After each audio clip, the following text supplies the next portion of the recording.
Ilmuwan asal Rusia Konstantin Korokov menemukan tubuh manusia dapat memancarkan energi elektronik yang kuat. Energi ini akan berubah sesuai dengan perubahan emosi dan mental orang tersebut, bahkan dapat mempengaruhi orang-orang yang berada di sekitarnya.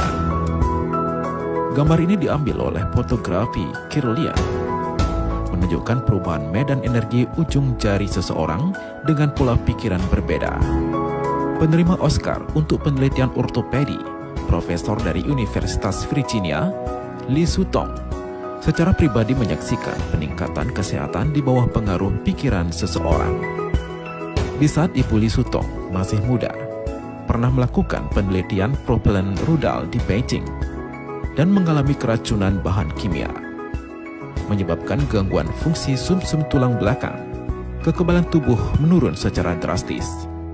Dia merasakan dingin sepanjang tahun, bahkan di musim panas sekalipun, ia harus mengenakan sweater untuk menjaga kehangatan tubuh dan tidak boleh membuka jendela.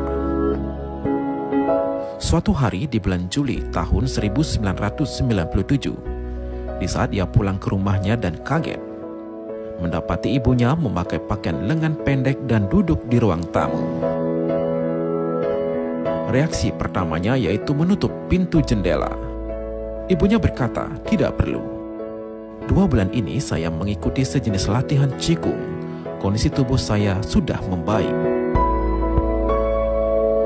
Penyakit yang menjerat ibunya selama 30 tahun lebih dan divonis keracunan bahan kimia yang tidak dapat disembuhkan, ternyata sembuh hanya dalam kurun waktu 2 bulan. Saat itu, Lee Sutong terkejut dan bahagia. Bertanya dalam hati, kenapa bisa? Dia kemudian mengetahui bahwa ibunya berlatih Falun Gong. Lalu ia pun membaca buku utama dari Falun Gong yaitu Chuan Falun. Ia mencoba mencari tahu penyebab utama dari kesembuhan ibunya. Di saat ia membaca selembar demi selembar, suasana hatinya mulai berubah. Dia menyadari bahwa Falun Gong secara dasar berbeda dengan Qigong lainnya. Dibandingkan gerakan, Gong yang ini lebih menekankan kultivasi sinsing, memberitahu orang-orang untuk mematuh diri sesuai prinsip sejati, baik dan sabar. Misalnya saat timbul konflik, tidak saling menyalahkan, juga bukan hanya sabar secara permukaan, namun hati masih memendam amarah, namun harus memandang konflik sebagai hal yang kecil dan ringan, menjaga kedamaian hati dari dalam, dan bersikap baik terhadap orang lain. Memandang hambar keuntungan dan kerugian diri sendiri, tidak terpengaruh oleh hal yang negatif. Dengan demikian, lingkungan sekitar dan kondisi tubuh juga akan mendapatkan perbaikan. Ini adalah alasan utama dari kesembuhan penyakit ibunya.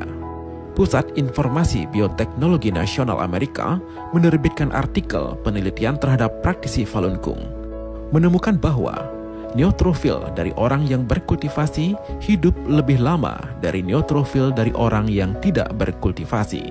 Ekspresi gen mereka juga telah berubah, kekebalan tubuh juga meningkat.